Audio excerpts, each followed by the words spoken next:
Car voici aussitôt que la voix de ta salutation a frappé mon oreille, l'enfant a tressailli d'allégresse dans mon sein. Heureuse celle qui a cru,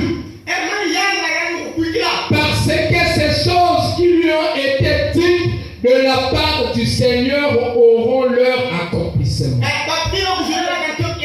Et Marie dit, mon âme exalte le Seigneur, mon esprit s'est réjoui en Dieu mon sauveur. Que le Seigneur bénisse la lecture de sa parole. Amen. Ah, je vais tenter de mettre ça au tableau. La salutation. La salutation.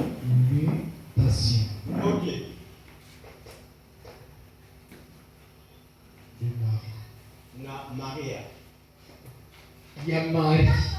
La salutation de Marie. Entre parenthèses, je vais mettre ici le Dieu inhabituel. Le Dieu inhabituel. Voilà. Luc 1, 26 à 46. Bien, voilà. J'espère que là on peut commencer le. Que le Seigneur vous bénisse encore une fois de plus. Alors, je venais de lire ici une écriture dans le livre de Luc. Mais j'aimerais parler d'un petit sujet. C'est tout un enseignement. Mais comme aujourd'hui c'est le dimanche, nous allons profiter de donner quelques principes. Nous parlons ici de la salutation de Marie. Et le Dieu inhabituel. Pourquoi le Dieu là est inhabituel? Et souvent mes frères et sœurs, tel que nous sommes assis ce matin, si nous sommes en vue, c'est la grâce de Dieu. Est-ce que quelqu'un croit cela? Être en vue ce matin, c'est l'expression de l'amour de Dieu. Et quand Dieu nous donne cet amour, nous devons le remercier en cela. Et nous savons, mes frères, que dans la vie de l'homme, Dieu est celui qui décide de tout. Quand Dieu veut décider que tu quittes la terre,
un caractère inaccoutumé.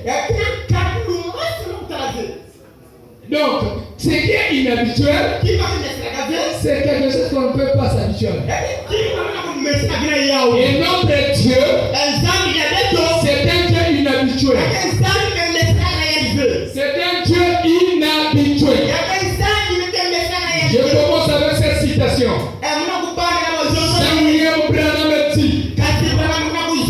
Oh, merci Seigneur.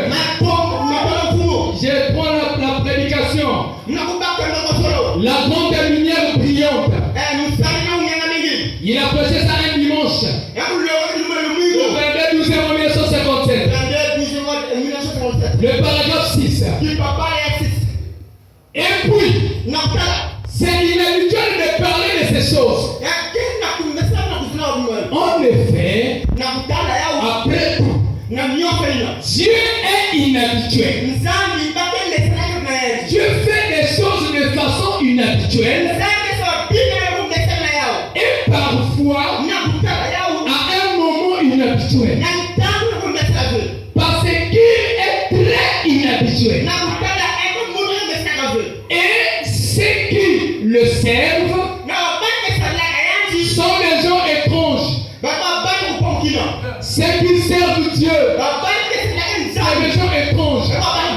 C'est des gens bizarres. Ils sont un peuple particulier. Acclame pourquoi. C'est un peuple particulier. Et Dieu est un homme étrange. Voilà pourquoi les hommes du monde ne nous maîtrisent pas. Frère, un jeune homme de 18 ans vivant dans la pureté.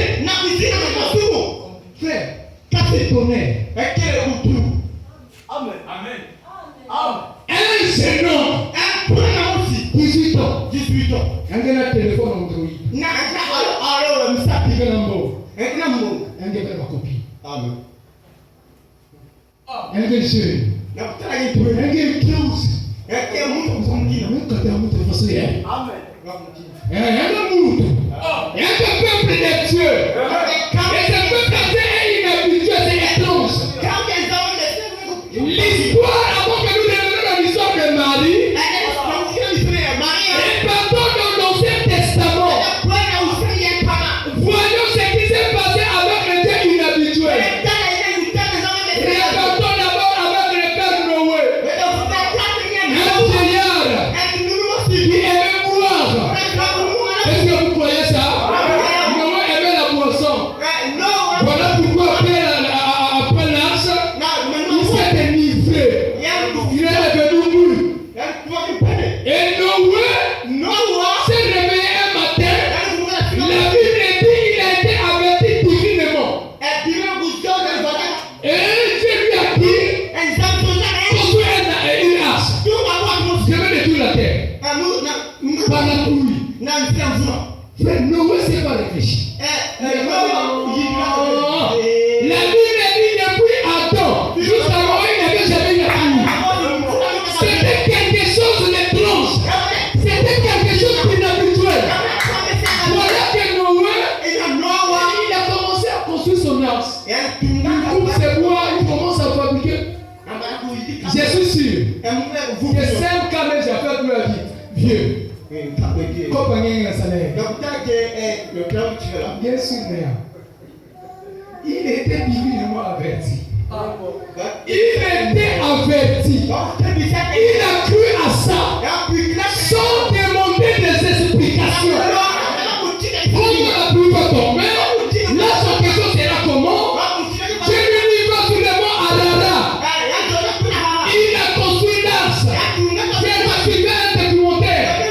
Les hommes de la chose ont découvert les mois de Noé sur le mont Arara en Turquie. Nzambi. La science veut confirmer. Mais toi, les géants, même en retard. Mais ton Bible se rappelle que Dieu a dit qu'on s'y lâche. Nous, ça s'arrête là. Vous démontrez pour vous. Mais que vous faites? Oh non, frère, vous savez, veillez. La science est en retard. Les scientifiques, c'est les humains. Les détenteurs de l'intelligence, c'est Dieu. Noé a construit son arche. Il a fini de construire son arche. Il a prêché 120 ans. La même prédication. Répondez-vous. Je n'ai pas le temps de lire ça. Noé a vécu sa propre prédication. La prédication de Noé, c'était de construire l'arche. Quand il a fini de construire l'arche, il est rentré dans l'arche. Il y a ses enfants. 7 jours, vous l'avez vu. Premier jour, rien. La cause, c'est fait. Premier jour, deuxième jour, débat. La femme de l'autre dit, Victor de Noé dit, non, monsieur, est-ce qu'il est sûr? Parce que l'arche était construit en bois de gopher et imbibé de bitume. Ça chauffait. Là, on appelle un goudron. Tout dans le débat. Ça chauffe. Ça faisait parce qu'il n'y avait pas la pluie. Et ils sont à l'intérieur. Restez là. D'abord, tu as prêché 120 ans. Non, bien Noé. Laisse ton histoire de l'arche là. Il n'y aura pas la pluie. Il y a eu de mon cœur. La Bible dit, dans les derniers jours, il y aura de mon cœur. Avec leur raillerie. C'est bon. Tu vas se réveiller. Tu vas dans le Jeep. Tu vas avec couze. C'est qu'il y a. C'est les esprits de Noé. Mais même quand tu as fait l'arche, c'est que tu oublies que Noé était en train de construire l'arche. Ils étaient en train de travailler. Et le temps était arrivé de l'autre dans l'arche. Et un jour, tu vas plus le voir. Faire l'aquarium, il y a comment côté. Il est en train de construire l'arche. Et là, c'était arrivé au temps. Le Dieu inhabituel a fermé la porte. Mais qui a fermé la porte? Noé dit, je ne sais pas. Noé n'est pas allé chercher les animaux dans la forêt. Je ne crois pas. Je ne crois pas à un prédicateur, à un pasteur qui divise les églises pour remplir son église. Tu n'as pas de ministère. Tu n'as pas de ministère. Noé fait la sauce de boule. Noé s'est mis devant la porte de l'arche. Il a prêché l'évangile. La voix de Noé est allée dans la forêt, chercher les animaux. Il est allé dans l'arche. Le pasteur lui a dit, comment vous allez chercher? Il va prêcher l'évangile. Le goût de sa voix. Le goût de sa voix. Va sillonner dans les rivières de cailloux. Ça va toucher les âmes. Ça va les amener ici. Dans l'arche. Nous croyons pas aux histoires. Nos frères, le disait l'église, elle va vraiment partir vers un corps. Mais qui est ma copie? Nous croyons à l'évangélisation. Dieu t'a donné un ministère. Maintenant, lui-même, tes cordes vocales. Dieu a arrangé ça de telle manière qu'il y a des gens qui doivent croire. Je vais vous donner un témoignage. La première personne à goûter de moi, de ma spiritualité, c'était mon épouse. Incrédule.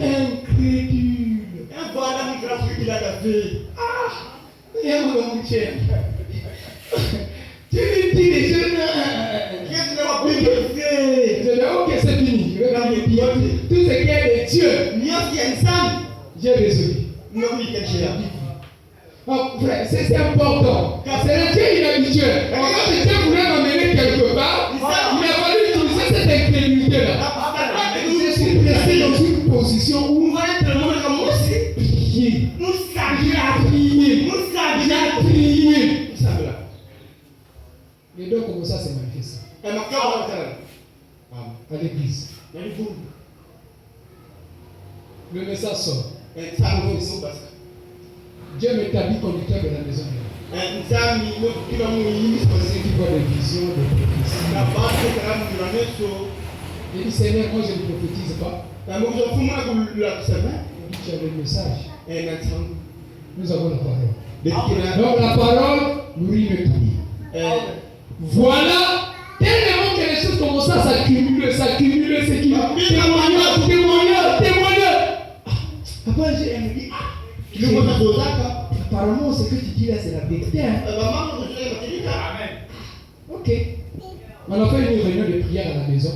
Pendant qu'on était en train de prier, l'enfant a fait une forte fièvre. J'ai pris l'enfant. J'ai dit, Seigneur, j'ai fait la nuit de prière. C'est toi qui m'as donné cet enfant. Je te le remets. Au nom de Jésus. Amen. Vous savez, les femmes, elles s'agitent. Vous allez rien former. Je dis, va pas mourir. On dit qu'elle va. On a dormi, on s'est réveillé. Tout à l'heure. Quelqu'un t'a fait l'enfant dans le ventre à l'hôpital. Je n'ai pas prêché dans les champs missionnaires. Je vais vraiment, ça peut. L'enfant ne respire pas. Pourquoi l'enfant ne respire pas bien? Non, vraiment, on est hospitalisé. On n'arrive pas à avoir des faits.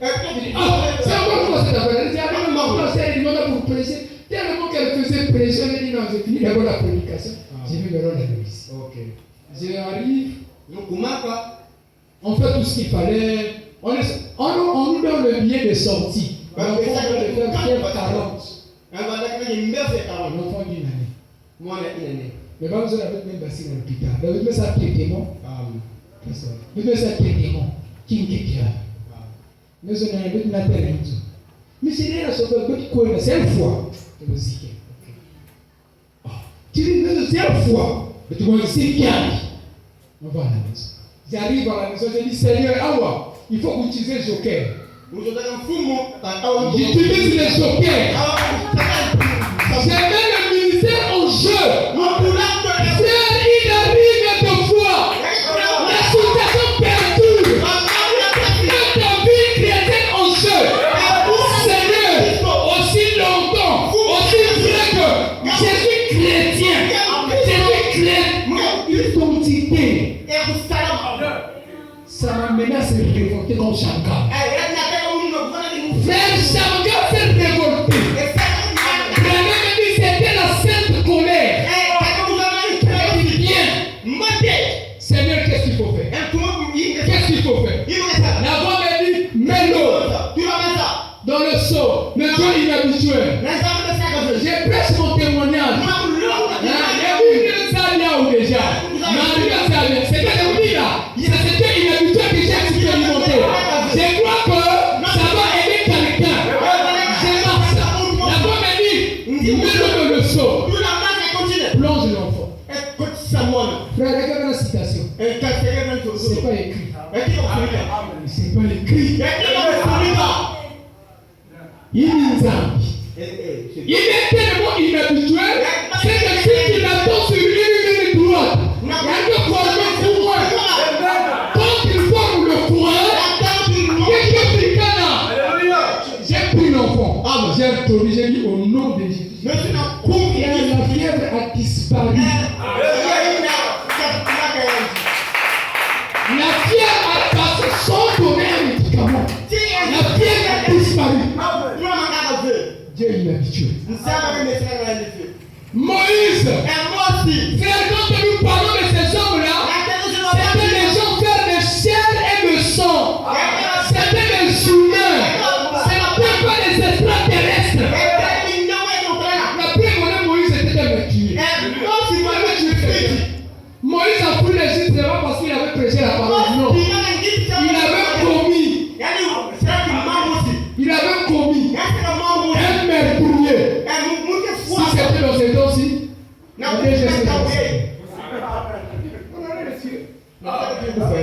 Moïse était un assassin. Il avait tué un Égyptien. Et il a fui. Quand il a Moïse a tué un Égyptien, si Pharaon m'attrape ici, là, ça c'est la parole. Le Pharaon dit, quand tu étais mon frère, bon, on a quand même grandi ensemble, Ramsès, c'était quand même un homme. Je ne peux pas le tuer, bon. Tu peux quitter le pays. Quitte le pays. Il devient un exilé. Il part dans le désert un général d'armée. Il avait étudié les choses de l'Égypte.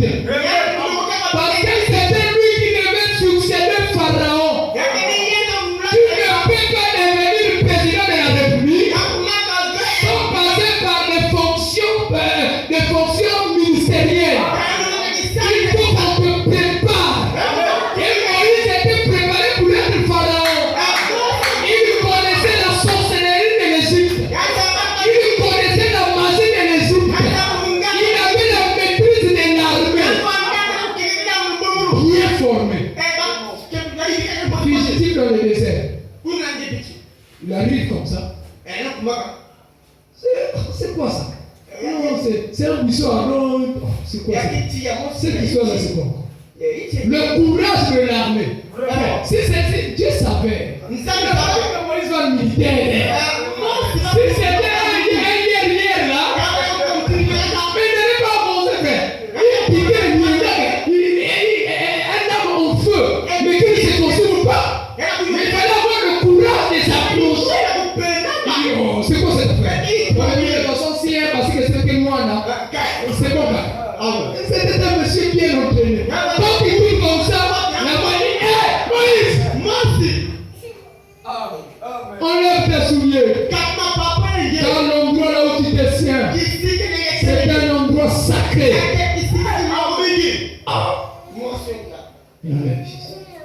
Il n'avait pas peur.